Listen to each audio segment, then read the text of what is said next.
नमस्कार, दिल्ली न्यूज में आपका बहुत बहुत स्वागत है। चलिए देखते हैं आज की 25 फटाफट काम की और महत्वपूर्ण बड़ी खबरों को। पर इससे पहले वीडियो को लाइक करना बिल्कुल ना भूलें। दिल्ली चुनाव को लेकर भाजपा ने जारी की दूसरी सूची। दिल्ली विधानसभा चुनाव को लेकर भाजपा ने शनिवार रात को 29 उम्मीदवारों की अपनी दूसरी सूची जारी कर दी है। पार्टी ने कपिल मिश्रा को करावल नगर से टिकट दिया है। भाजपा ने अब तक 58 उम्मीदवारों की घोषणा कर दी है। दिल्ली में भाजपा सरकार चाहिए चुनाव के लिए बीजेपी ने जारी किया कैंपेन सॉन्ग। दिल्ली चुनाव के लिए बीजेपी ने अपना कैंपेन सॉन्ग दिल्ली में भाजपा सरकार चाहिए लॉन्च कर दिया है। यह गाना बीजेपी सांसद मनोज तिवारी और दिल्ली बीजेपी के अध्यक्ष वीरेंद्र सचदेवा की मौजूदगी में लॉन्च किया गया है। इस दौरान मनोज तिवारी खुद मंच पर गाना गाते नजर आए। इससे पहले भारतीय जनता पार्टी ने शनिवार को शीश महल आपदा फैलाने का अड्डा नाम से दिल्ली विधानसभा चुनाव के लिए एक और नया गीत जारी किया था, जिसका बोल ईमानदारी की टोपी पहनाकर घोटालों से चूना लगाकर है। दिल्ली में घटा क्राइम का ग्राफ। दिल्ली पुलिस ने जारी किया रिपोर्ट। राष्ट्रीय राजधानी में विधानसभा चुनाव को लेकर सियासी तापमान बढ़ा हुआ है। चुनाव प्रचार के दौरान पार्टियां एक दूसरे पर हमला करने का कोई मौका नहीं छोड़ रही है। आम आदमी पार्टी कानून व्यवस्था को लेकर केंद्र और भाजपा पर लगातार हमले करती आ रही है। इस बीच दिल्ली पुलिस की ओर से शनिवार को साझा किए गए आंकड़े बतलाते हैं कि राष्ट्रीय राजधानी में कानून व्यवस्था की स्थिति पहले से थोड़ी बेहतर हुई है। इससे केंद्र और भाजपा को राहत मिली है। दिल्ली के ऐतिहासिक बाजारों में सेल्फी पॉइंट्स और पिंक टॉयलेट्स का होगा निर्माण। दिल्ली के ऐतिहासिक बाजारों की सुंदरता और सुविधा में इजाफा होगा। पर्यटकों के लिए प्रमुख बाजारों में सेल्फी पॉइंट्स बनाए जाएंगे। महिलाओं के लिए भी पिंक टॉयलेट्स का निर्माण होगा। दिल्ली के मेयर महेश खिंची ने ऐतिहासिक बाजारों में सेल्फी पॉइंट्स और महिलाओं के लिए पिंक टॉयलेट्स की घोषणा की। Chamber of trade and industry के नेतृत्व में दिल्ली की 100 महिला कारोबारियों ने मेयर महेश खिंची से मुलाकात की। मीटिंग में सीटीआई के चेयरमैन ब्रजेश गोयल भी मौजूद रहे। दिल्ली चुनाव में 15 सीटों पर उम्मीदवार उतारेगी आरपीआई। केंद्रीय मंत्री और रिपब्लिकन पार्टी के अध्यक्ष रामदास अठावले दिल्ली में विधानसभा चुनाव में 15 सीटों पर चुनाव लड़ने की घोषणा करते हुए कहा कि इस बार दिल्ली की सत्ता से अरविंद केजरीवाल को हटाने के लिए काम करेंगे। यह भी कहा कि कांग्रेस दिल्ली में फिर से 0 सीट पर सिमटेगी। अठावले ने यहां पत्रकारों से बात करते हुए कहा कि रिपब्लिकन पार्टी दिल्ली को 15 सीटों पर अपने उम्मीदवार उतारेगी और शेष सीटों पर भाजपा के उम्मीदवारों का समर्थन करेगी। चुनाव से पहले कांग्रेस को बड़ा झटका। दिल्ली महिला कांग्रेस की वरिष्ठ उपाध्यक्ष आप में शामिल। दिल्ली महिला कांग्रेस की वरिष्ठ उपाध्यक्ष प्रियंका अग्रवाल शनिवार को आम आदमी पार्टी में शामिल हो गई हैं। अरविंद केजरीवाल ने टोपी और पटका पहनाकर प्रियंका अग्रवाल को आम आदमी पार्टी परिवार में शामिल किया है। दिल्ली चुनाव प्रचार में राहुल गांधी की एंट्री। सलीमपुर में कल करेंगे रैली। दिल्ली विधानसभा चुनाव में जीत के लिए कांग्रेस पूरे जोर लगा रही है। पार्टी ने अपने दिग्गज नेताओं को पहले ही चुनावी मैदान में उतार दिया है। वहीं अब राहुल गांधी की चुनाव प्रचार में एंट्री होगी। राहुल गांधी कल प्रचार अभियान में उतरेंगे।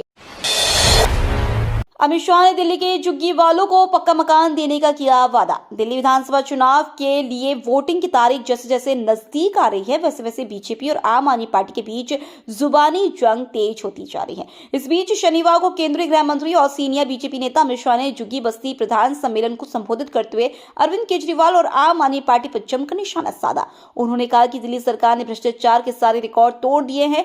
अरविंद केजरीवाल आज आप पार्टी के लिए आपदा बन गए हैं। नई शराब नीति से दिल्ली सरकार के खजाने को 2026 करोड़ का नुकसान। बीजेपी ने दिल्ली की आम आदमी पार्टी सरकार और अरविंद केजरीवाल पर जोरदार हमला बोला है। ये हमला दिल्ली शराब नीति से जुड़ी सीएजी रिपोर्ट पर किया गया है। मीडिया रिपोर्ट्स के मुताबिक सीएजी रिपोर्ट में दावा किया गया है कि दिल्ली शराब नीति से सरकारी खजाने को 2026 करोड़ रुपए का नुकसान हुआ है। इसके अलावा रिपोर्ट में शराब नीति वे ले क्रियान्वयन में कई खामियां पाई गई हैं। 26 जनवरी से नोएडा में बिना हेलमेट नहीं मिलेगा पेट्रोल। दिल्ली से सटे नोएडा में 26 जनवरी से नो हेलमेट नो फ्यूल नीति लागू होने वाली है। इसके तहत जो लोग बिना हेलमेट पहने पेट्रोल पंप पर आएंगे उन्हें पेट्रोल नहीं दिया जाएगा। यह नियम बाइक पर पीछे बैठी सवारी पर भी लागू होगा। अब तक हेलमेट न पहनने पर ट्रैफिक पुलिस एक हज का चालान करती है, लेकिन अब पेट्रोल भी नहीं मिलेगा। दिल्ली में फर्जी आधार वाले बांग्लादेशियों से जुड़ गए आप विधायक के तार। दिल्ली में विधानसभा चुनाव से पहले बांग्लादेशी घुसपैठियों के खिलाफ चल रहे ताबड़तोड़ एक्शन के बीच पुलिस की रडार पर आम आदमी पार्टी के एक विधायक आ गए हैं। दिल्ली पुलिस ने आप के विधायक महेंद्र गोयल और उनके स्टाफ को तलब किया है। पुलिस विधायक और स्टाफ से सवाल जवाब करना चाहती है। महेंद्र गोयल रिठाला से विधायक है। साउथ दिल्ली पुलिस ने अवैध रूप से दिल्ली में रह रहे बांग्लादेशियों की गिरफ्तारी जुड़े मामले में आप विधायक और उनके ऑफिस स्टाफ को नोटिस देकर पूछताछ में शामिल होने के लिए कहा है। रमेश भिधोड़ी को भाजपा का सीएम फेस बता अरविंद केजरीवाल ने दे दिया बड़ा चैलेंज।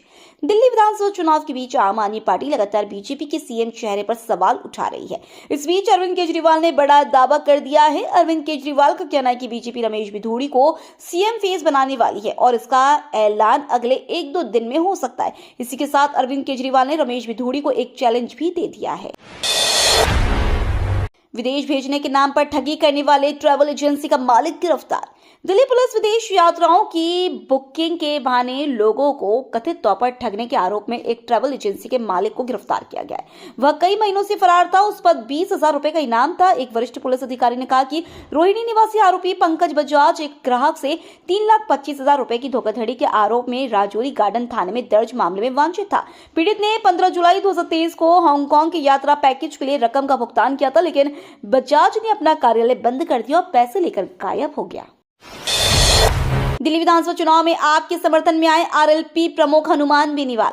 दिल्ली विधानसभा चुनाव के लिए आरएलपी प्रमुख हनुमान बेनीवाल आम आदमी पार्टी के समर्थन में आए हैं। संजय सिंह ने कहा, जाट समुदाय को केंद्रीय ओबीसी सूची में शामिल करने को लेकर आप संयोजक अरविंद केजरीवाल द्वारा लिए गए फैसले पर हमारी आरएलपी के अध्यक्ष हनुमान बेनीवाल से चर्चा हुई है। उन्होंने कहा है कि वह आगामी दिल्ली विधानसभा चुनाव में आपका समर्थन करेंगे। 16 राज्यों में 2 दिन खराब मौसम का अलर्ट, बर्फबारी और बारिश के भी आसार। राजधानी दिल्ली सहित देश के कई राज्यों में आज भी कोहरा छाया हुआ रहेगा। पश्चिमी हिमालय क्षेत्र में पश्चिमी विक्षोभ सक्रिय होने से मौसम विभाग ने अगले 2 दिन 16 राज्यों में घना कोहरा और मौसम खराब रहने का अलर्ट जारी किया है। जम्मू कश्मीर और हिमाचल प्रदेश के पहाड़ों पर भारी हिमपात हो सकता है। कहीं कहीं तेज तो कुछ हिस्सों में हल्की बारिश के भी आसार हैं। भारत में कर्मचारियों को सप्ताह में 90 घंटे करनी होगी ड्यूटी। भारत में इन दिनों ड्यूटी आवर यानी कि कामकाजी घंटों को लेकर बहस जारी है। लॉरेंस एंड ट्रूबो के चेयरमैन एसएन सुब्रमण्यम ने 90 घंटे काम करने की सलाह देकर इस बहस को गरमा दिया है। सुब्रमण्यम ने उत्पादकता बढ़ाने के लिए लंबे कामकाजी घंटों के विचार का समर्थन किया। उन्होंने यह भी सुझाव दिया कि कर्मचारियों को रविवार को भी काम करना चाहिए। उन्होंने कर्मचारियों से बातचीत के दौरान कहा, मुझे खेद है कि मैं आपसे रविवार को काम नहीं करा सकता।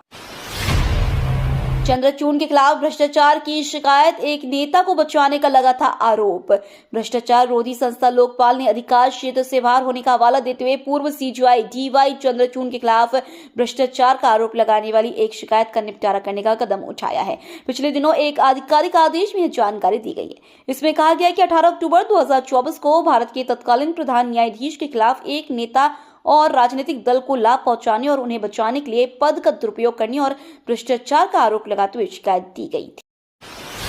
मिडिल क्लास के लिए खुशखबरी, अमृत भारत ट्रेन को लेकर रेल मंत्री का बड़ा ऐलान। देश में गरीब और मिडिल क्लास यात्रियों को भारतीय रेलवे ने बड़ा तोहफा दिया है। रेल मंत्री अश्विनी वैष्णव ने खुशखबरी देते हुए बताया है कि अगले 2 सालों में 50 नई अमृत भारत ट्रेनें बनाई जाएंगी। इन ट्रेनों को पिछली ट्रेनों से ज्यादा फीचर्स के साथ बनाया जा रहा है। रेल मंत्री अश्विनी वैष्णव ने कहा है कि अमृत भारत ट्रेन के द्वितीय संस्करण में मॉड्यूलर शौचालय, आपात ब्रेक प्रणाली और उन्नत डिजाइन जैसे 12 बड़े सुधार किए गए हैं और अगले 2 वर्ष में इंटीग्रल कोच फैक्ट्री में 50 ऐसी रेलगाड़ियां बनाई जाएंगी। अब भारत के बाद पाकिस्तान नहीं जाएंगे इंडोनेशिया के राष्ट्रपति। इंडोनेशिया के राष्ट्रपति प्रोबोवो सुबियांटो इस महीने भारत के गणतंत्र दिवस पर मुख्य अतिथि के रूप में शामिल हो सकते हैं। हालांकि भारत की ओर से अभी इसकी आधिकारिक घोषणा नहीं की गई है। इसकी वजह राष्ट्रपति प्रोबोवो सुबियांटो का भारत के तुरंत बाद होने वाला दौरा बताया जा रहा है। ऐसी खबरें थी कि भारत के बाद इंडोनेशिया के राष्ट्रपति सीधे पाकिस्तान की राजधानी इस्लामाबाद जा सकते हैं। भारतीय टीम का हुआ ऐलान, इस खिलाड़ी को बनाया गया कप्तान। भारतीय टीम को इंग्लैंड के खिलाफ 5 T20 मैचों की सीरीज खेलनी है और अब इसके लिए बीसीसीआई ने भारतीय T20 टीम का ऐलान कर दिया है। कप्तानी की जिम्मेदारी सूर्य कुमार यादव को मिली है, वहीं उप कप्तानी की जिम्मेदारी अक्षर पटेल को सौंपी गई है। महाकुंभ में जाने की इच्छा रखने वालों के लिए बड़ी खबर, सीएम योगी का बड़ा ऐलान। महाकुंभ की शुरुआत होने वाली है। ऐसे में जो लोग महाकुंभ में जाने की इच्छा रखते हैं उनके लिए सीएम योगी ने बड़ा ऐलान किया है। सीएम योगी ने कहा कि संगम स्नान कराने के लिए प्रदेश के सभी जिलों से बसें चलेंगी। सीएम ने निर्देश दिए हैं कि स्नान पर्वों के साथ सामान्य दिनों के लिए भी सभी जिलों से बसों की सुविधा हो। एक्शन मोड में सीबीआई। दिल्ली में सब इंस्पेक्टर ने केस बंद करने को मांगी घूस। खाकी पर दाग लगाने वालों के खिलाफ केंद्रीय अन्वेषण ब्यूरो एक्शन मोड में है। दिल्ली पुलिस में फैले भ्रष्टाचार को खत्म करने के लिए एजेंसी ने एक हफ्ते के अंदर तीसरी बार कार्रवाई की है। सीबीआई ने भारी दिल्ली के राज पार्क पुलिस स्टेशन पर छापा मारा और कथित तौर पर रिश्वत लेने के आरोप में एक सब इंस्पेक्टर को गिरफ्तार कर लिया। योगी आदित्यनाथ ने किए रामलला के दर्शन। 2 लाख भक्तों का जमावड़ा। अयोध्या में रामलला की प्राण प्रतिष्ठा की पहली वर्षगांठ पर भव्य उत्सव मनाया जा रहा है। पुजारियों ने रामलला का पंचामृत अभिषेक किया और विशेष श्रृंगार किया गया। उत्तर प्रदेश के मुख्यमंत्री योगी आदित्यनाथ ने रामलला के दर्शन किए और हनुमानगढ़ी में पूजा अर्चना की। मंदिर ट्रस्ट के अनुसार 2 लाख भक्त रामलला के दर्शन करेंगे। प्रधानमंत्री नरेंद्र मोदी ने देशवासियों को बधाई दी है। योगी आदित्यनाथ ने कहा कि राम और राष्ट्र एक दूसरे के पूरक हैं।